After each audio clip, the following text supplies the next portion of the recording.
7వ వచనం. ఇదిగో ఆయన కుమారుడు.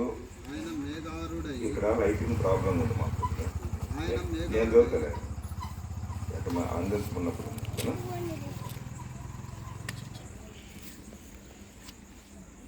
ఇదిగో ఆయన మేఘారూఢుడై వచ్చుతున్నాడు, ప్రతి నేత్రము ఆయనను చూచును, ఆయనను పొడచిన వారును చూచెదరు, భూజనులందరూ ఆయనను చూసి రొమ్ము కొట్టుకొందురు.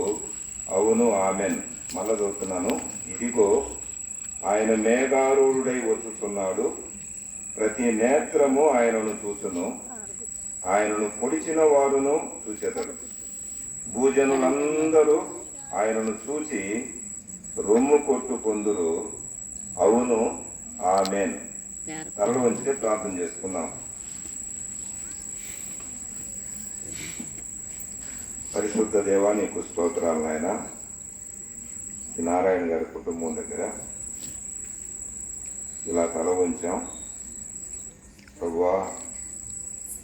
నీ రక్తములో కడగబడిన బిడ్డలు ఉన్నారు, ఇంకా కడుక్కోవలసిన వారు ఉన్నారు. తెలిసి కూడా కడగబడకుండా నేటి వరకు నిలిచిన బిడ్డలు ఉన్నారు. దేవా, మీ కనికరం ఉంది కాబట్టి మేము బ్రతికాం. అపాయాలైనా తొందరలైనా మా చేతుల్లో ఏమీ లేవు. దేవా, నీ ఉచిత కృప, నీ మేళ్ళు ఇంకా మా మీద ఉన్నాయి. ఈ భూలోకములో ఇలా తల ఉంచే కృపనిచ్చినందుకు మీకు స్తోత్రాలు.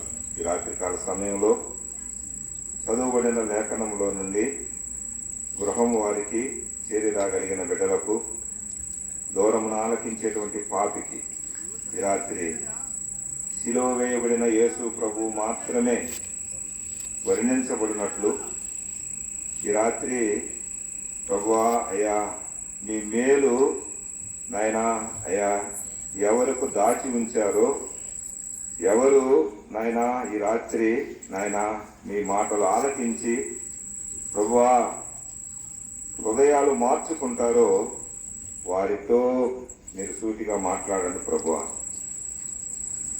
అల్పుడనైన నన్ను మరుగుపరిచి మీ శ్రేష్ఠ తలంపులు అందించమని యేసు ప్రభు నామమున ప్రార్థన చేస్తున్నాము తండ్రి, ఆమేన్. ఆ మాట గట్టిగా చెప్పాలి. ప్రతిసారి చెప్తా ఉంటాం. అది క్రైస్తవులకి, క్రీస్తు రక్తంలో కడగబడిన వారికి మంచిది. కానీ లోకంలో అనేకమైనటువంటి అలవాట్లకు బానిసలై కొంతసార్లు ఆమెను చెప్పిన ప్రయోజనం లేదు. దేవుని వాక్యం యోహాను ప్రకటన గ్రంథాన్ని రాస్తూ రాబోయే తరానికి, ఉన్న తరానికి, ముందు తరానికి 3 ప్రవచనాలు. రాబోయే కాలంలో సాతాను యొక్క అపజయం, రాబోయే దినాలలో సంఘం ఎత్తబడగా ప్రభువుని నమ్మిన వారు ఆకాశ మధ్యాకాశములో ప్రభువుతో ఉంటూ ఉన్నప్పుడు ఇక్కడ జరిగే ఒక భయంకరమైన సంగతి రాత్రి ఆలోచన చేసుకున్నాం. చూడండి పిల్లరా, ఇదిగో ఆయన మేఘారూఢుడై వచ్చుతున్నాడు, ప్రతి నేత్రము ఆయనను చూచును, ఆయనను పొడిచిన వారును చూచెదరు, భూజనులందరూ ఆయనను చూచి రొమ్ము కొట్టుకొందురు. అవును, ఆమె భూజనులందరూ అంటే నమ్మిన వారు కాదు. ముందు ఆ మాట గమనించాలి. నమ్మిన వారు ఆయన దగ్గర ఉండి చూస్తారు. నమ్మని వారు మేఘారూఢుడై వచ్చేటువంటి ఆయన నేత్రాలు ఆయన చూసి ఏం కొట్టుకుంటారు? రొమ్ము కొట్టుకుంటారు, అయ్యో అంటారు. ఎందుకు ఆ రొమ్ము కొట్టుకుంటారంటే వారికి తీర్పు జరగబోతుంది. ఇక్కడ ఒక మాట హెబ్రీయులకు రాసిన పత్రికలో 9వ అధ్యాయం, ఒకసారి ఆ మాట చదువుకొని చూద్దాం. తెరవండి. 9వ అధ్యాయం 27వ వచనం. మనుషులు ఒక్కసారే చదవండి. ఇప్పుడే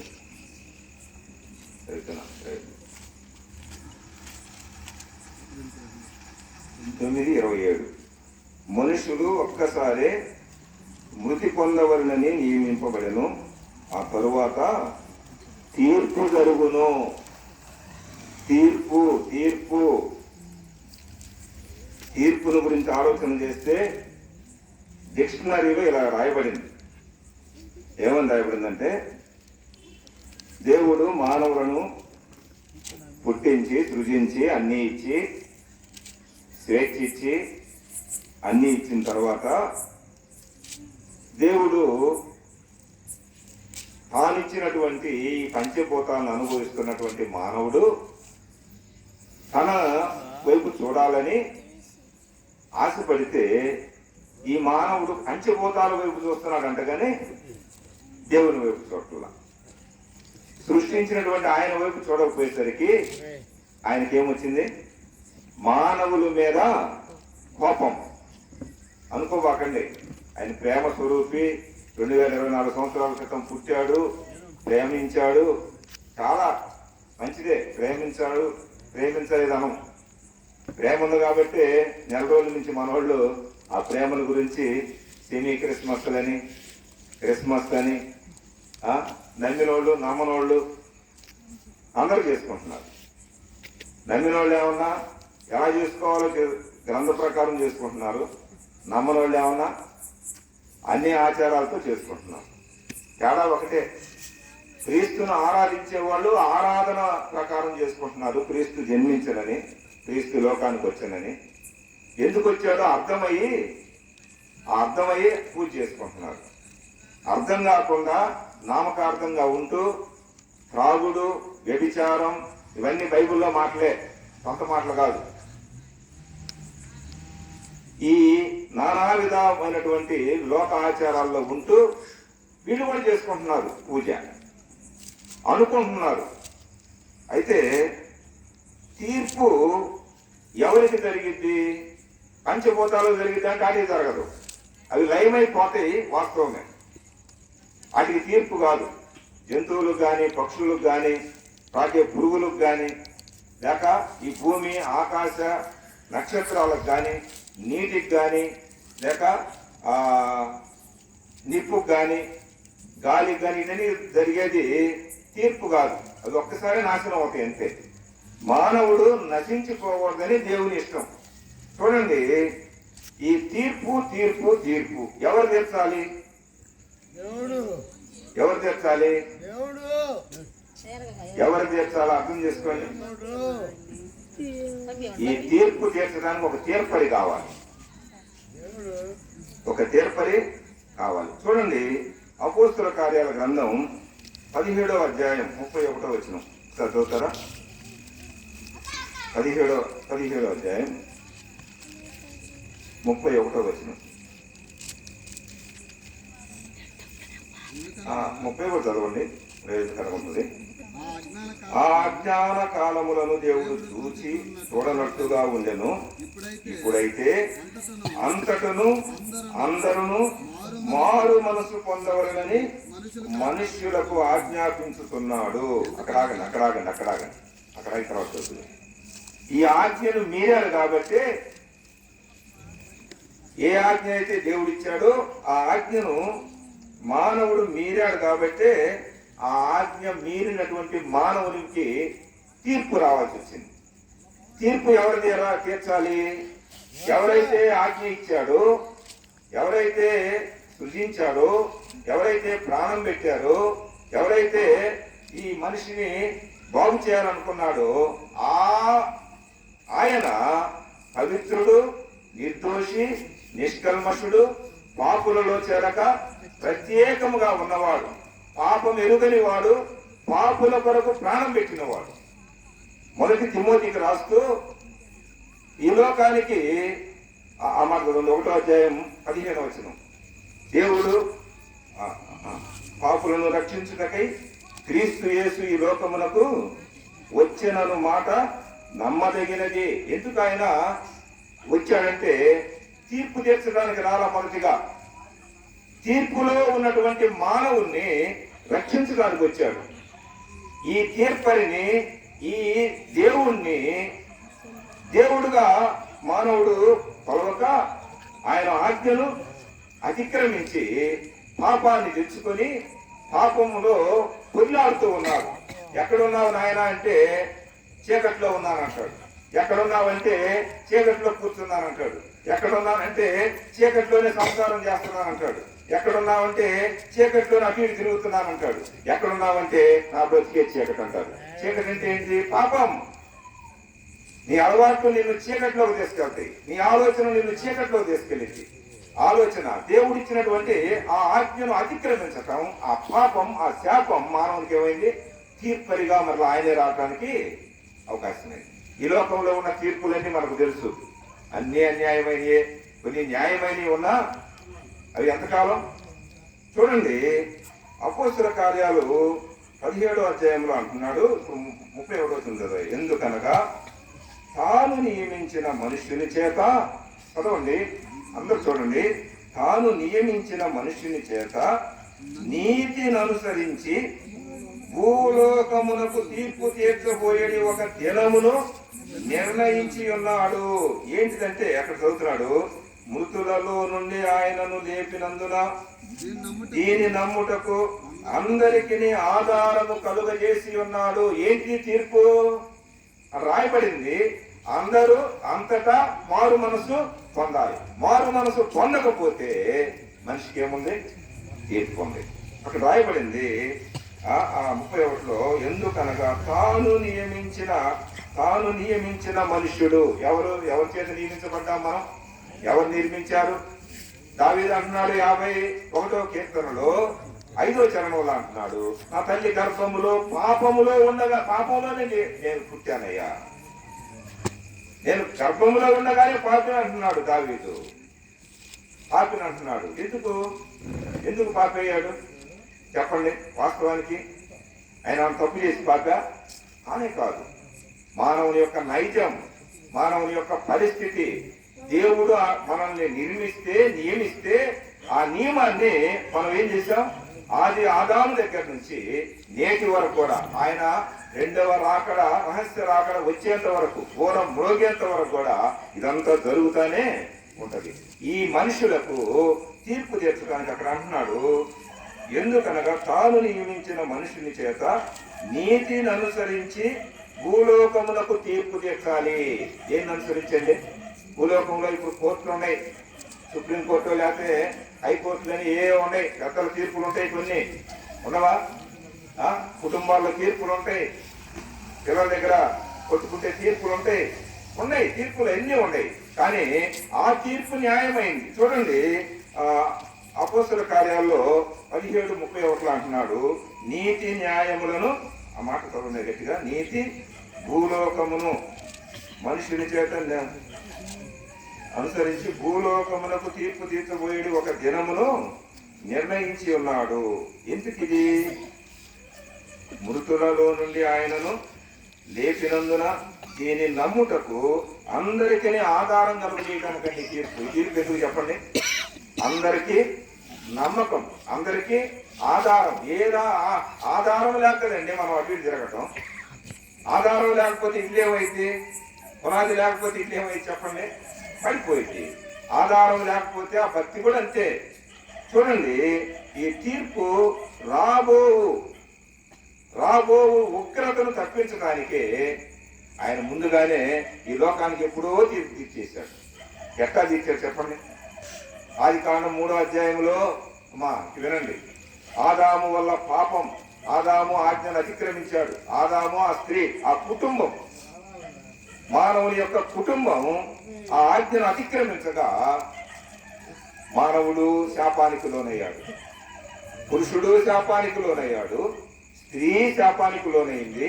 వాళ్ళిద్దరిని పడవేసినటువంటి ఆ ఘట సర్పం, లేకపోతే ఆ సర్పం, పరలోకములో ఉండాల్సినటువంటి లూసిఫర్, ఆ దూత, అక్కడ పాపం ఆలోచన వచ్చి, గర్వం వచ్చి, అక్కడ ఉన్నటువంటి ఆ తనే దేవుని కంటే ఏమి తక్కువ కాదని లోన మనసులో అనుకున్నాడు అంతే. ఓరకొక్క మాట అనుకున్నాడో లేదో, భూలోకం కాదు మనం పాపం చేసిన బతకటానికి.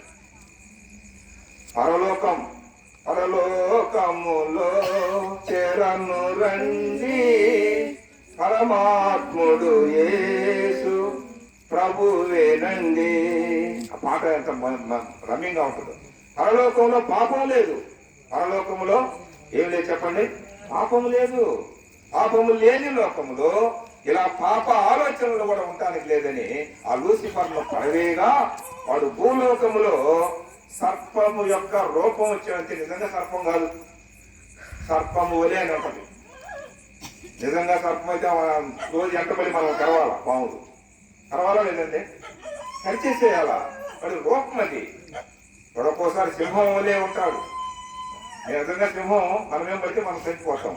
సింహ గర్జన. వాడు ఒక్కోసారి మోసం, నీళ్ల వలే, చాప కింద నీళ్ల వలే ఉంటాడు వాడు. అసలు వాడి పని ఏందో ఒకసారి చూద్దామా? ప్రకటన గ్రంథంలోనే ఆ సాతాను పని, వాడికి ఒక నిత్యం ఒక పని ఉంది. చూడండి 12వ అధ్యాయం. ఆ పని స్పష్టంగా అక్కడ రాయబడింది. ఒక మాట చెప్తున్నాం. 12వ అధ్యాయం 10వ వచనం. మరియు ఒక గొప్ప స్వరము పరలోకమందు ఇలాగు చెప్పుట వీటిని, రాత్రి, ఆ మాట పట్టుకోండి, రాత్రింబవళ్ళు మన దేవుని ఎదుట మన సహోదరుల మీద నేరము మోపువాడైన అపవాది. దేవుని మీద నేరం, దేవుని మీదంటే మన సహోదరుల మీదనే, మన అన్నల మీదనే, మన చెల్లెల మీదనే, మన మీదనే.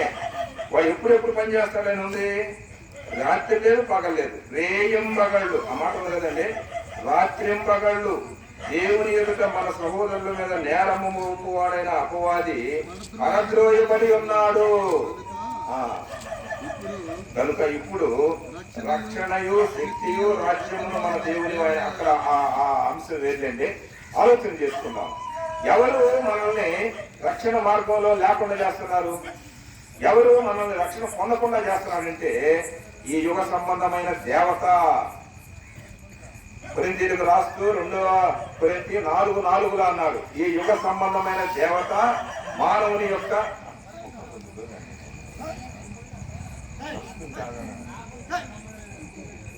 ఏదో దాంట్లో దోస్తాడు.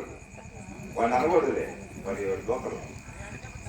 ఒకసారి కాసేపు మనుషుల్ని ఎగిరిస్తాడు, కాసేపు ఈ కరెంటు పోగొడతాడు, కాసేపు ఏదో ఒకటి పిల్లల్ని ఆటాడిస్తాడు. దేవుని వాక్యాన్ని ఉన్నదన్నట్టు వినేది వాడి పని అదే. వాడు చేసే పని ఇప్పుడు చదువుకున్నాగా.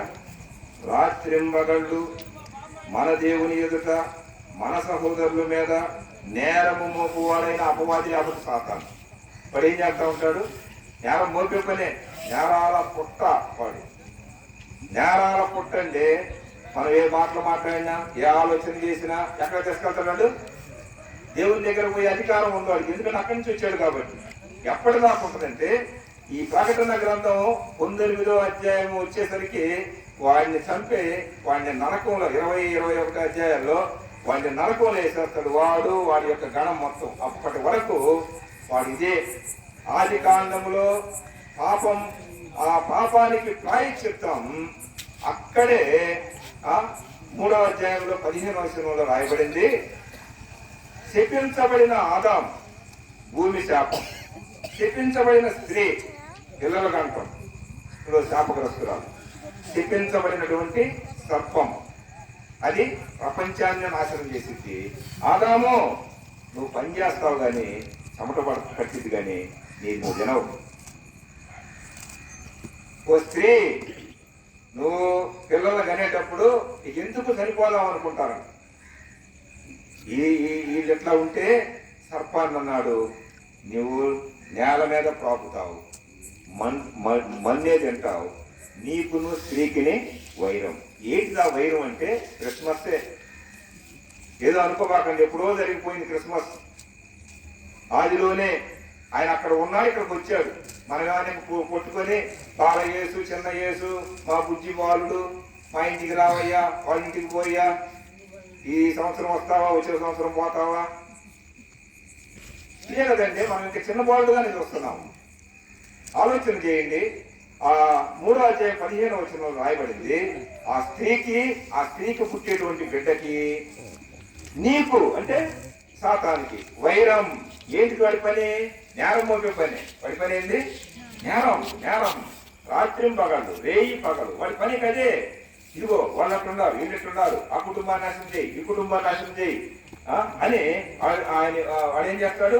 అదిగో అక్కడికి వెళ్ళి చెబుతా ఉంటాడు, ప్రభు ఆమె క్షమిస్తూ ఉంటాడు. చూడండి, అంశం అది కాదు కానీ, మరియు నీకును స్త్రీకిని నీ సంతానమునకును ఆమె సంతానమునకు వైరం. ఏం కలుగు చేస్తాడు? వైరం. ఇదే కదండి సాతాను బిడ్డలు, దేవుని బిడ్డలు. వైరం ఎక్కడ ఉంటుంది? మధ్యలోనే ఉంటుంది. చూడండి, అక్కడే ప్రారంభమైనటువంటి ఆ వైరాన్ని ఇక సాతాను అనుకున్నాడు, ఈ స్త్రీని చంపేయాలి. ఏమనుకున్నాడు? ఈ స్త్రీని చంపేయాలి అనుకున్నాడు. వాడి వల్ల కాల. ఏంటి ఆ స్త్రీ?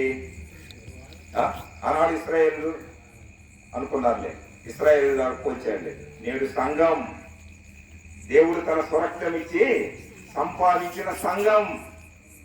నేడు దేవుడు తన స్వరక్తం ఇచ్చి సంపాదించిన సంఘం. ఈ స్త్రీ వివాహం కోసం కుమారుడైనటువంటి యేసుక్రీస్తు ఆ వరుడు కోసం సిద్ధపడుతూ ఉంది. సంఘాన్ని నాశనం చేయడం వాడి వల్ల. సంఘము ఎత్తబడగా ఘోరం మ్రోగగా ఇక తీర్పు జరిగిందండి. ఏంటిదా తీర్పులంటే చూడండి, సర్వలోకానికి తీర్పు. ఎక్కడికి తీర్పు చెప్పండి? సర్వలోకానికి తీర్పు. ప్రకటన గ్రంథం 20వ అధ్యాయం 11వ వచనం నుంచి చదవండి కొద్దిగా, కొన్ని మాటలు. 20వ అధ్యాయం 11వ వచనం. మరియు ధవళమైన మహాసింహాసనమును దాని యందు ఆసీనుడైన ఒకరిని చూసి తిని, భూమి ఆకాశములు ఆయన సముఖము నుండి పారిపోయెను, వాటికి నిలువ చోటు కనబడకపోయెను.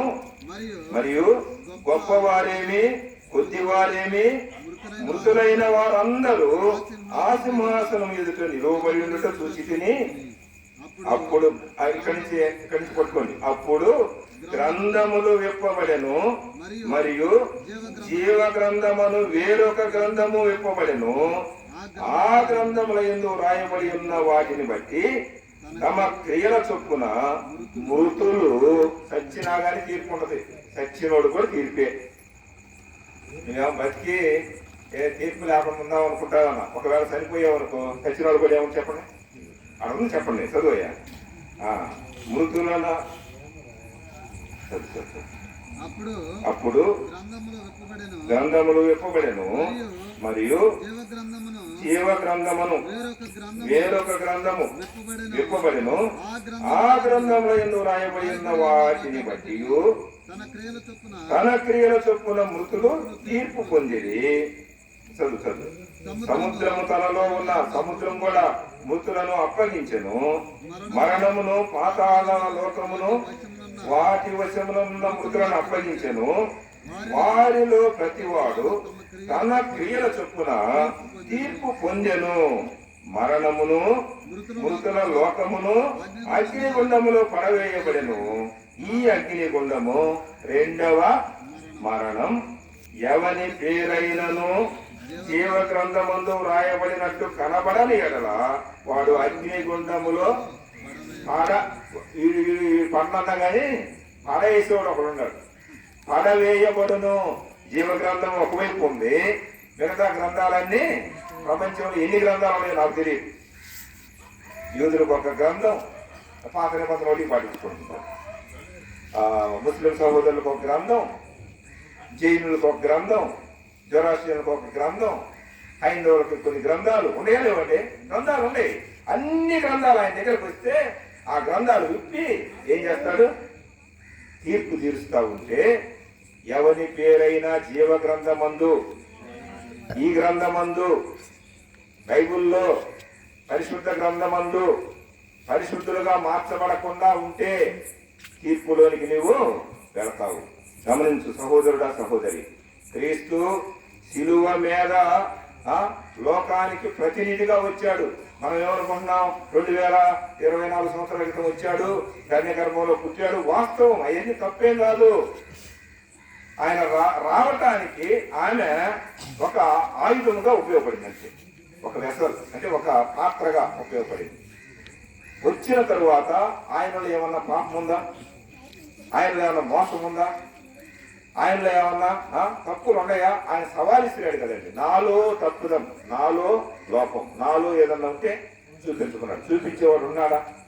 దేవుడి మీద సవాలు ఎవరు ఇస్తారంటే, దేవుడంటే పరిశుద్ధుడు, దేవుడంటే నిర్దోషి, నిష్కల్మషుడు, పాపుల్లో చేరక పవిత్రంగా ఉండేవాడు దేవుడు. కామ క్రోధ లోభ మద మాత్సర్యాలు నీలా నాలా మనందరిలా ఉండేవాడు దేవుళ్ళు అనుకోవచ్చు. లోకం, ఈ లోకంలో దేవుళ్ళు దేవతలు, కానీ పరలోకములో వాళ్ళని సృష్టించినటువంటి ఆయన కూడా ఆయనే. వాళ్ళకు కూడా ఏముంటది? తీర్పు ఉంటది. చూడండి, యోహాను సువార్త 12వ అధ్యాయం 31వ వచనం చూడండి. 12వ అధ్యాయం 31. ఇప్పుడు చూడండి, ఇప్పుడు ఈ లోకమునకు తీర్పు జరుగుతున్నది. ఇప్పుడు ఈ లోకాధికారి బయటకు త్రోసివేయబడిన యేసు ప్రభువే చెప్పాడు. ఒక మాట వెనక తీస్తే, ఒక పేజీ వెనక తీస్తే చూడండి, 12వ అధ్యాయం 20వ వచనం. అక్కడ చదివితే అది అర్థమైంది. ఆ పండుగలో ఏంటంటే, అది కూడా పండగే. ఆ పండుగలో ఆరాధింపు వచ్చిన వారిలో కొందరు గ్రీసు దేశస్తులో ఉండి, వారు గలిలయలోని బేత్సయిదా వాడైన ఫిలిప్పు వద్దకు వచ్చి వాళ్ళు ఒకరొకరు అంటున్నారు, అయ్యా అయ్యా ఏమన్నారు, మేము యేసును చూడగోరుతున్నామని అతనితో చెప్పగా ఫిలిప్పు వచ్చి అంద్రేయుతో చెప్పాడు. ఎవరితో చెప్పాడు? ఎవరితో చెప్పాడు? చెప్పండి అమ్మా, అట్లా గుర్తుంటుందండి. ఏం లేదు. ఆంద్రేయతో చెప్పాను. ఆంద్రేయ ఫిలిప్పును వచ్చి యేసుతో చెప్పారు. అప్పుడు యేసు ప్రభు మాట చెబుతున్నాడు కదండి, అటు చూడకుండా తినండి. అందుకు యేసు, మనుష్య కుమారుడు మహిమ పొందవలసిన గడియ వచ్చింది. అసలు చూడండి, మనం ఏమనుకుంటాం, ఒక ఇంట్లో ఒకరు పుడితే అబ్బా ఎంత మహిమరా, ఎంత ఎంత లాభంరా, ఎంత ధన్యులరా, ఈ కుటుంబం ఆశీర్వదించబడిందిరా, దీవించబడిందిరా, బిడ్డలు పుట్టారా అనుకుంటాం. ఆ బిడ్డల వల్ల వచ్చే నష్టాలు తర్వాత అర్థం అవుతాయి. కానీ ఇక్కడ రాయబడింది ఏం చెప్పండి? ఆ గడియ యేసు ప్రభు మహిమపరచబడే గడియ. చూడండి, ఆ మాట చదవండి, గట్టిగా చదవండి అయ్యా. అన్నాడు, మనుష్య కుమారుడు మహిమ పొందవలసిన గడియ వచ్చి ఉన్నది. ఏందంటే వచ్చిందంటే, గోధుమ గింజ గురించి చెప్పాడంతే. ఇక నన్ను చంపుతారయ్యా, నేను మళ్ళా చచ్చి భూమిలో మూడో రోజు ఏం చేస్తాను, లేస్తాను అని డైరెక్ట్ చెప్పకుండా ఆయన ఏం చేశాడు, అదిగో గోధుమ గింజ గురించి చెప్పాడు. అయినా వాళ్ళకి అర్థం కావట్లా, అసలు ఇప్పుడే వచ్చింది అన్నాడు. చూడండి, ఇదే అధ్యాయంలో 48వ వచ్చిన ఒక మాట చదవండి. ఇదే 12వ అధ్యాయం 48. నన్ను నిరాకరించి నా మాటలను అంగీకరింపని వారికి తీర్పు తీర్చు వాడొకడు కలడు. నేను చెప్పిన మాటయే అంత్య దినమందు వారికి తీర్పు అంటున్నాడు. ఇక్కడ 2 తీర్పు జరిగినాయి అమ్మా. ఈ 2 చెప్పాలన్న ఆశ. ఒకటేమన్నా లోకం మొత్తానికి తీర్పు. ఎందుకు? ఆది ఆదాము వల్ల తీర్పు వచ్చింది. తీర్పు వచ్చిందిగా? తీర్పు వచ్చిందా లేదా? తీర్పు నుంచి బయటపడాలంటే తీర్పుని నమ్ముకోవాలి. అయ్యా ఇదయ్యా నా పరిస్థితి అంటే ఆ తీర్పు ఏమంటాడు చెప్పండి. ఇద్దరికి మధ్యలో ఏదో వచ్చింది, తీర్పు దగ్గరికి వెళ్ళావు, నువ్వు చెప్పావు, ఆయన చెప్పాడు. ఆ తీర్పులు ఏం చేస్తాడు చెప్పండి? నిజంగా న్యాయం చెప్పాలి. ఈ లోకంలో ఎటు డబ్బు ఎక్కువ ఉంటే అటు, ఎటు కొద్దిగా పొరుగుబడి ఉంటే అటు, అంతేనా? ధనవంతులదే రాజ్యం. వాస్తవమా కదా? నిజం చెప్పండి. ధనమేరా అన్నిటికీ మూలమని లోకం చెబుతుంటే, ఒరే ధనం కీడురా బాబు అని బైబిల్ చెబుతుంది. ధనం ఎక్కువైతే తినేవాళ్ళు ఎక్కువ అవుతారంట.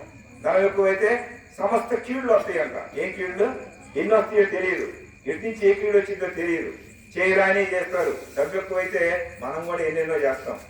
డబ్బు తక్కువగా ఉండమని కాదు నేను చెప్పటం, దాని అర్థం. ఎక్కువైతే ఏమైంది? ఎక్కువైతే ఏం చేస్తాం చెప్పండి? అనేక కోరికలు. చూడండి, దాని గురించి కాదు కానీ అమ్మా, యోహాను భక్తులకు చెబుతున్నాడు, యోహాను తన గ్రంథంలో రాస్తున్నాడు, 2 తీర్పులు. ఒక తీర్పు జరిగిపోయింది. ఏంది జరిగిపోయింది? ప్రపంచ లోకం మొత్తాన్ని రక్షించాలని ఆయన ఆశపడ్డాడు. వచ్చాడు, 33 సంవత్సరం అప్పుడు సిలువ వేశాడు, చనిపోయాడు, తిరిగి లేచాడు. చనిపోయి తిరిగి లేచాడు అని ఎవరైతే ఆ సిలువను చూసి ఆ సిలువలో ఉన్న ఆయన్ను ఆశ్రయించారో, ఆయన ఉన్నప్పుడు కానీ, ఆయన చనిపోయిన తర్వాత కానీ, ఇప్పుడు కానీ ఆ సిలువ వైపు చూసి ఆయన్ను నమ్ముకున్న వారికి ఒక తీర్పు జరిగిపోయింది. ఏం జరిగిపోయింది? ఒక తీర్పు జరిగిపోయింది. ఎట్లా జరిగిపోయిందంటే, రోమా పత్రిక 8:1 చదవండి. కాబట్టి ఇప్పుడు క్రీస్తు యేసునందున్న వారికి ఏ శిక్ష విధి? శిక్ష ఉంటేనే కదా తీర్పు జరిగితే కదా శిక్ష పడేది. ఏ శిక్ష విధి లేదు అంటూ 2వ వచనంలో అన్నాడు. ఆ మాట చదువయ్యా, అవసరం. 8:1 క్రీస్తు యేసునందు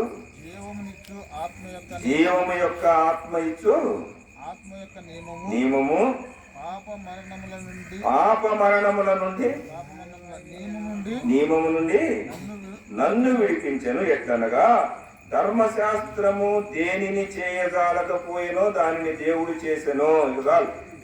పాత నిబంధనలో ఉన్న భక్తి బలులు, మానవులు తప్పు చేస్తే ఒక గోవునో లేకపోతే ఎద్దునో, ఒక మేకనో లేకపోతే పోతునో, ఒక పొట్టేలునో, ఒక గొర్రెనో, ఒక పావురాన్నో, ఒక గువ్వనో, ఈ 5 రకాలు ఏదో ఒకటి తీసుకొచ్చి తాత్కాలిక ఉపశమనం చేసుకుంటా రక్త ప్రోక్షణం చేస్తా వచ్చారు. అదేమైంది? ధర్మశాస్త్రం ధర్మం అని తెలియజేస్తా ఉంటే ధర్మశాస్త్రాలు కూడా మీరిపోయారు, ఆచారాలు అయిపోయింది. భయం లేదు, ఏదో వస్తున్నారు, అదిగో ఆ సంవత్సరం అంటారు, ఇంక మళ్ళా సంవత్సరం మొత్తం పాపాలు చేసుకుంటానే ఉంటారు. మళ్ళా ఎప్పుడైతే పండగ వచ్చిద్దో, ఎప్పుడైతే ఆ నియమం వచ్చిద్దో, ఆ పండగకి వెళ్ళి మళ్ళీ అందరూ ఏం చేస్తారు? శుభ్రం కడుక్కోవడం, మళ్ళీ చేసుకోవడం. మళ్ళా ఏటేటా పాపాలు ఏమవుతున్నాయి? మానవునికి వ్యక్తికి వస్తానే ఉన్నాయి, పాపానికి నివృత్తి మాత్రం జరగట్లా. అందుకే మానవుడు చేసిన దానికి జంతువులు బలి ఎందుకు ఇవ్వాలా? మానవుడు చేసిన తప్పుకి, మానవుడు చేసిన పాపానికి పక్షులు ఎందుకు బలి ఇవ్వాలా? మనం చావచ్చుగా? మనం ఇష్టపడం. అందుకే మానవుడిగా ఈ లోకానికి వచ్చాడు. మన పాప భారాన్నంతా, మన తీర్పు ఏంది? మనం పాతాళంలో పడిపోవాలి. మన తీర్పు ఏంది?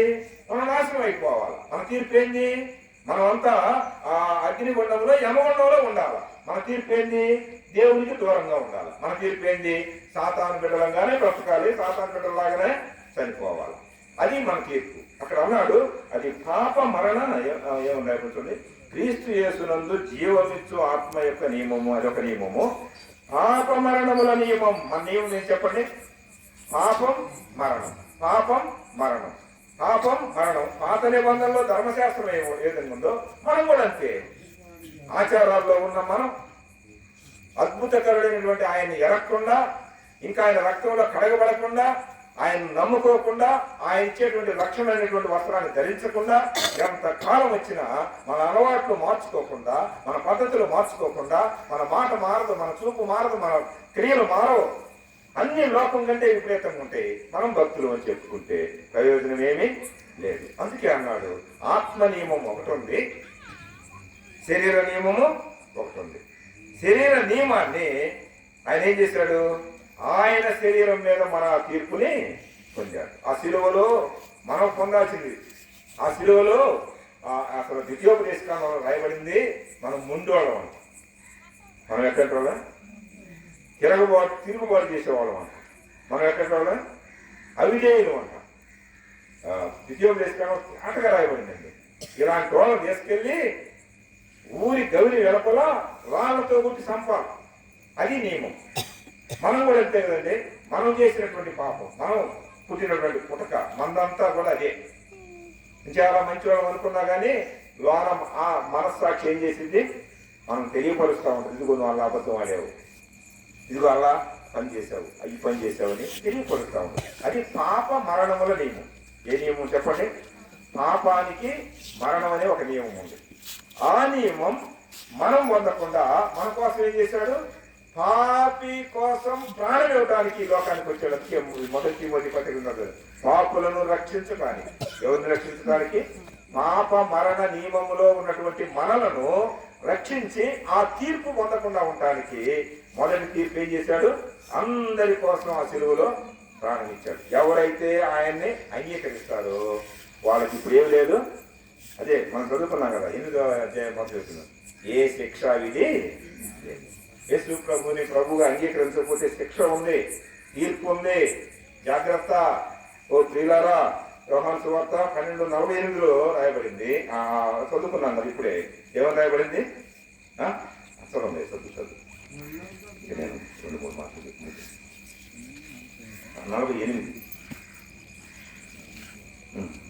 అదే, నన్ను నిరాకరించి చాలండి. ఆయన నిరాకరించి ఇప్పుడైనా ఇప్పుడు కూడా మాట్లాడుతున్నాడు, సిలువలో మాట్లాడుతున్నాడు. ఆ రక్తం అమూల్యమైన రక్తం. అది పాప మరణాల నియమం నుంచి మనల్ని ఏం చేసింది? ఎడబాసిన మనల్ని రక్షించిందంటే పాపము మరణము, పాపము మరణము, పాపము మరణము, ఇది లోకాన్ని ఏలుతా ఉంటే ఆ పాప మరణముల నియమం నుంచి ఆ సిలువలో ఆయన పొందిన గాయాలు, ఆ సిలువలో ఆయన పొందిన శ్రమలు, ఆయన చనిపోయి తిరిగి లేవటం, అది పాపపు ముళ్ళు, అది మరణం. ఆ మరణం ముళ్ళు ఏం చేశాడు? విరిచాడంటే ఆయన ఇరవటం కూడా కాదు, ఆయన లేచిన ప్రకారం మనల్ని కూడా ఏం చేశాడు? లేపాడు. ఇప్పుడు చెప్పండి, మనం తీర్పులో ఉన్నామా, తీర్పును తప్పించుకున్నామా? గట్టిగా చెప్పండి. తప్పేముంది? 1994లో ప్రభువుని అంగీకరించా, 96లో 1994లో టికెట్ కొనుక్కున్నా, అది జాగ్రత్తగా పెట్టుకుంటున్నా. 96లో వైఎస్ రాజశేఖర రెడ్డి గారి పెద్దన ప్రభుదాస్ గారు వచ్చి, అబ్బాయి నువ్వు ఏంటి రక్షణ పొందామంటే ఈ గురించి తెలుసుకున్నాను వచ్చాడు. వచ్చిన తర్వాత ఆయన అన్నాడు, నేను రిజర్వేషన్ చేస్తాను రా అన్నాడు. అంటే దాని అర్థం, నీ టికెట్ రిజర్వేషన్ చేస్తే అది కన్నా పన్నెండు ఉండిపోయిందంటే బాప్తిస్మం ఇచ్చాడు. 1996వ సంవత్సరం సెప్టెంబర్ 23వ తారీఖు. ఇంక ఇప్పుడు నాకేముంది? ఆ తీర్పు చెప్పండి. నా గురించి చెప్తున్నా, మీ గురించి కూడా అదే కదా.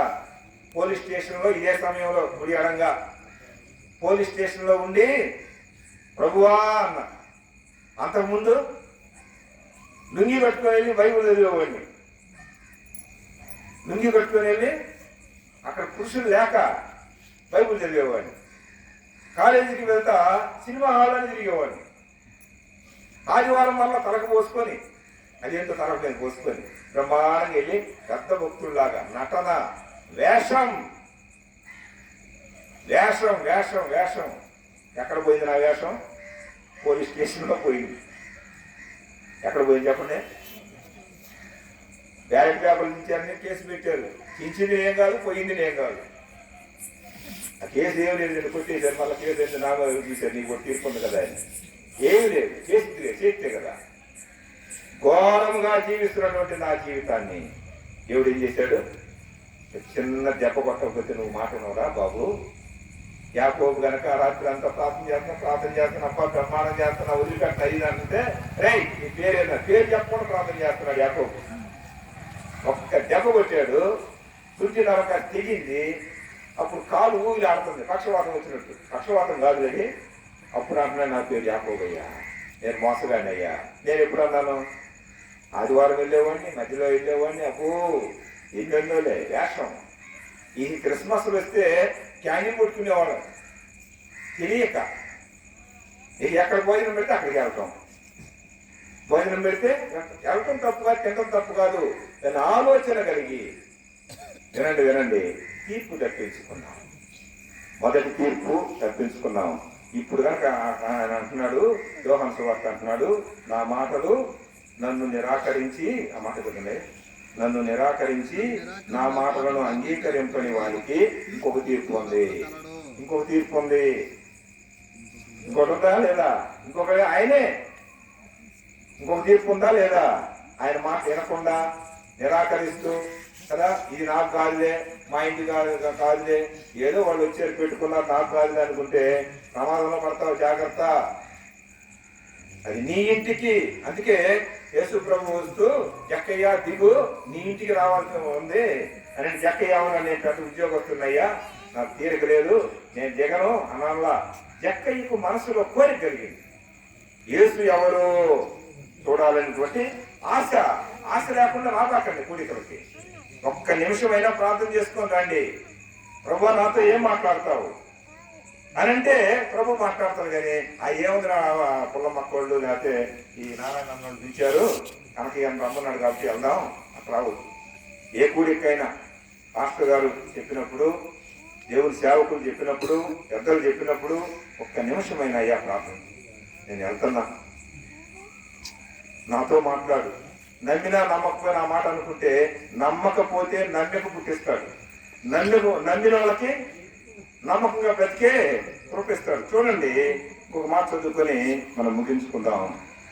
కొలస్సీలకు రాసిన పత్రిక 2:3 వాక్యాలే. 2వ అధ్యాయం 16వ వచనం. కొలస్సీ 2:16.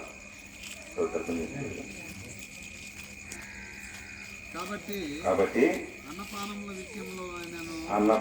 విషయంలోనైనను, పండుగ, అమావాస్య, విశ్రాంతి దినము అనువాటి విషయంలోనూ అయినను మీకు తీర్పు తీర్చన్న ఎవరికి అవకాశం ఇవ్వకండి. రాలే అర్థమైందిగా. ఈ కూడా పడుతుంటాం మనం అప్పుడప్పుడు దినాలు చేయటం. నేను వర్క్ చెబుతున్నా వినండి.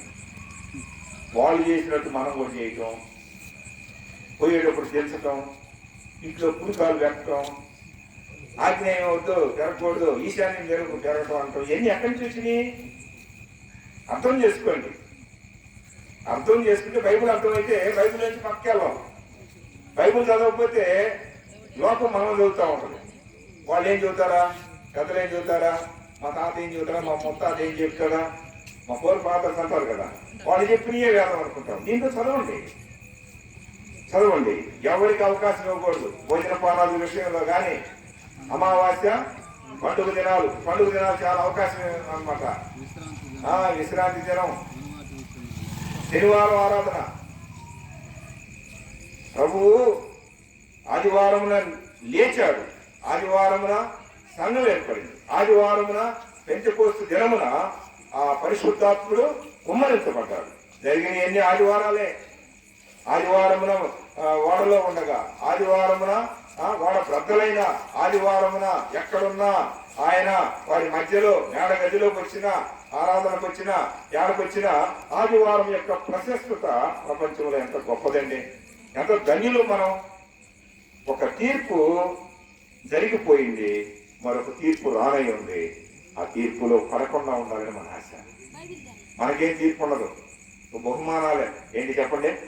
ప్రభువుని నమ్మితే, నిజంగా నమ్మితే రెండవ మరణాన్ని జయిస్తావు. మొదటి మరణం అందరికి వస్తుంది. అందుకే అన్నాడు, ఎవరి పేరైనా జీవ గ్రంథమందు వ్రాయబడనట్టు కనబడిన ఎడల వాడు అగ్ని గుండములలో ఎక్కడ పడతాడంట? అక్కడేమో రాయబడింది, అగ్ని గుండములో వేయబడును. వేస్తాడు ఇక్కడ ఒకడు. అర్థం చేసుకోండి. రాత్రికాల సమయంలో ఈ గృహములో జీవ గ్రంథములో వాళ్ళ పేరు ఉందా లేదా? చాలా మంది బైబిల్లో ఉన్న మాటలే. లోకాసు వార్తలు అన్నారు, అయ్యా శిష్యులు వచ్చి అంటున్నారు, మేము ఆ దెయ్యాలు ఎలగొట్టాం, మేము అది చేసాం, ఇది చేసాం అని అంటే ఆయన అన్నాడు, మీరెవరు నాకు తెలియదు అన్నాడు. యేసు ప్రభు అన్నాడండి, మనవంతం కాదు. ఎందుకన్నాడు ఆ మాట? కొంతమంది వచ్చి అన్నాడు, మా వల్ల కాంటేదయ్యా అన్నాడు. మీకు కొంచెం కూడా ఆవలినంత విశ్వాసం కూడా లేదు. కొండలు బొమ్మంటే పోయిద్దండి. నిజంగా నీళ్ళు అనుకున్నారు, కొండ పోయిద్ది కావాలా? ఈ కొండ ఉంటుందని అనుమానంతో ప్రార్థన చేసి ఎట్లా పోయిద్దండి? అనుమానంతో ఏం చేసినా అనుమానము పెను రాగం. విశ్వాసం అన్నది నిరీక్షించేవాడి నిజస్వరూపం అండి. ఇప్పుడు ఇక్కడ వచ్చేటప్పుడు ఏ ప్రమాదం జరిగిద్దో, ఈ రాత్రి ఏమైద్దో, ఇక్కడ పాము ఉందో, ఇక్కడ కుక్కలు ఉన్నాయో, ఒక్కొక్క పిచ్చికొక్క తిరుగుతుంది మన ఊళ్ళో ఈరోజు. ఉదయం నుంచి కలుస్తుంది చాలా మంది. గమనించండి పిల్లలు, చూసారా? ఉదయం నేను బండి మీద వెళ్తుంటే ఒక ఇద్దరు పొలం వెళ్తున్నారు. నా దగ్గరికి రాబోయింది, నేను ఆగా. ఎందుకంటే కుక్కలు మన దగ్గరకు వచ్చినప్పుడు మనం ఆగితే వెళ్ళిపోతాం. మనం స్పీడ్ చేస్తే వాటికి బీపీ పెరిగింది, మన బీపీ వాటి బీపీ ఒకటయ్యి మనం మీద కబారు పడతాం, మనం కలిపి ఇవన్నీ వెనక్కి తిరిగింది. ఒక ఆమె తెలిసిందండి, ఆ సహోదరి ఎవరు మరి చూడలేదు, మా పని మీద మనకు చేస్తుంది. చాలా జాగ్రత్తగా ఉండాలి. అమ్మా అయ్యా ప్రేమతో చెబుతున్నా, ఒక తీర్పు అయిపోయింది. ఆ తీర్పు ఎవరి మీద, అందరికీ ఆయనే సరిపోయిన తీర్పు ఇచ్చాడు. ఆ తీర్పు ఇంకెవరు తప్పించుకోలేరు. కానీ రెండవ తీర్పు ఉంది, అది భయంకరం. అప్పుడు చూస్తారు ఎవరండి, మనం చదువుకున్న మాట ఏం చదవండి, మాట్లాడండి, ముగించుకున్నాం. మొదటి పేతురు 2:23 చదివాం మాట కదా, ఆ మాట చదవాలయ్యా. ఒక్క మాటలే చాలా ఉంది కానీ, మొదటి పేతురు 2:23 చూడండి.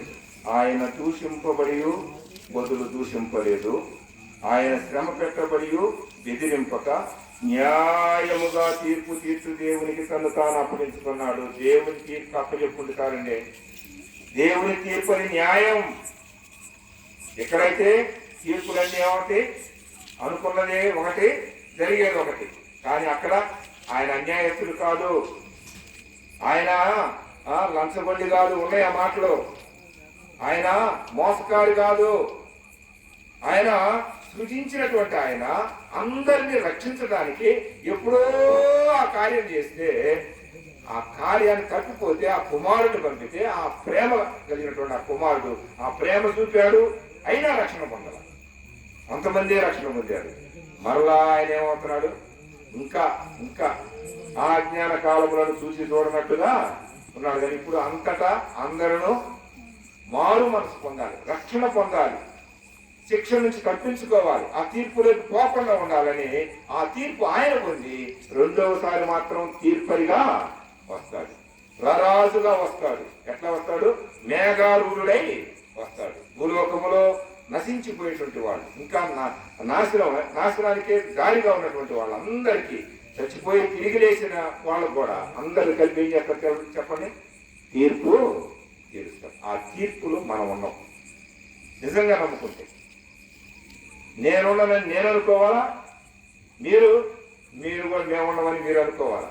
ఆ విశ్వాసంతో, ఆ నిరీక్షణతో మనం ముందుకెళ్ళాలి. అందుకే ఆ మాట చదువుకొని ముగించుకున్నాం. చూడండి, ఆయన న్యాయముగా తీర్పు తీర్చు దేవునికి. తండ్రి యొక్క తీర్పు న్యాయమే. కుమారుడు రావటం, చనిపోవటం, మళ్ళీ తిరిగి ఆయన దగ్గరికి వెళ్ళటం న్యాయమే. కానీ మనం ఈ లోకంలో ఏమిటి చెప్పండి? అన్యాయం. అన్యాయస్తులైనటువంటి మన కోసం న్యాయవంతులైనటువంటి ఆ కుమారుడు, ఆ తండ్రి కుమారుడు పంపి ఆ అన్యాయం మొత్తాన్ని న్యాయవంతుడు పాలన చేసుకుంటారు. మన పాప భారం అంతా తీసుకెళ్ళాడు కదండి. ఆ తీర్పు అంతా ఆయనే పొందాడు. మనకేమిచ్చాడు? నా మాట వినండి అయ్యా అంటున్నాడు. నన్ను పంపిన వారి యందు విశ్వాసం ఉంచండి, మీకు అప్పుడే రక్షణ వస్తుంది, మీకు హృదయం ఆనందపడింది. శరీరము రక్షణ ఎవరెవలేదు.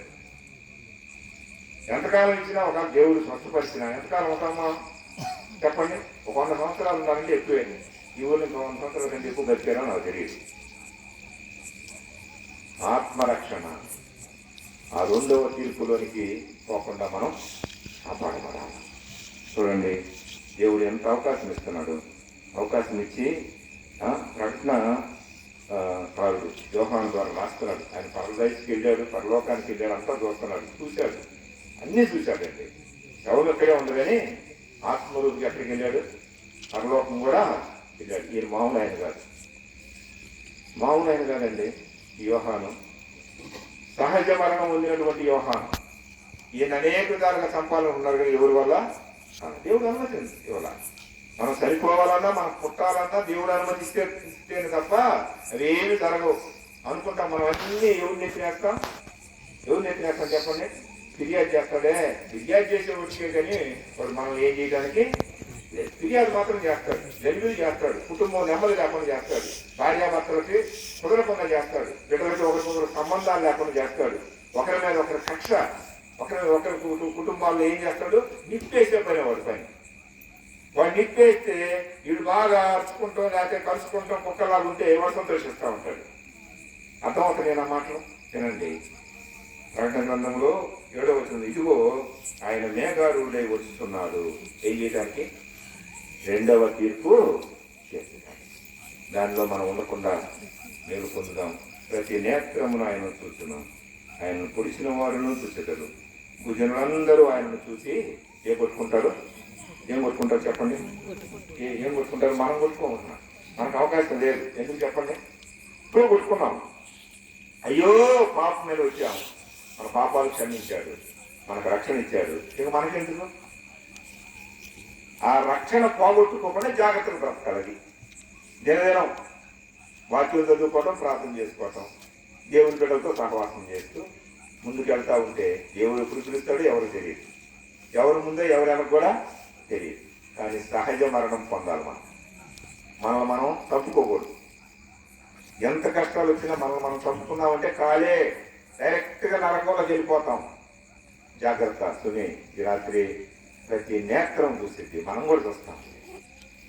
మనం అందరం తీర్పులోకి రాకుండా ఏం చేశాడు? మనల్ని తప్పించాడు. తప్పించినటువంటి దేవుణ్ణి ఇప్పుడు వరకు అట్లా నమ్ముకుంటే చాలు. రేపు ఆయన ఎట్లా వస్తాడు తెలుసా? ఎట్లా ఉగ్రుడై వస్తాడు. ఎట్లా వస్తాడు? అంటే చాలు మొత్తం దేశాలు విడిపోతాయి. ప్రజలు రెండుగా. ఇప్పుడులాగా ప్రేమ చూపడు, ఇప్పుడులాగా కనికరం చూపడు, ఇప్పుడులాగా ప్రతిమలాంతో భూమే పారిపోయింది. ఈ పంచభూతాలన్నీ కూడా లయమై కరిగిపోతాయి. ఎడిపోతాయి తెలియదు. ఎట్లా వచ్చినాయి ఎట్లా పోతాయి అన్నాడు. మరి నన్ను ఆ పరలోకంలో అక్కడ ఎంత ఆనందమో తెలియదు.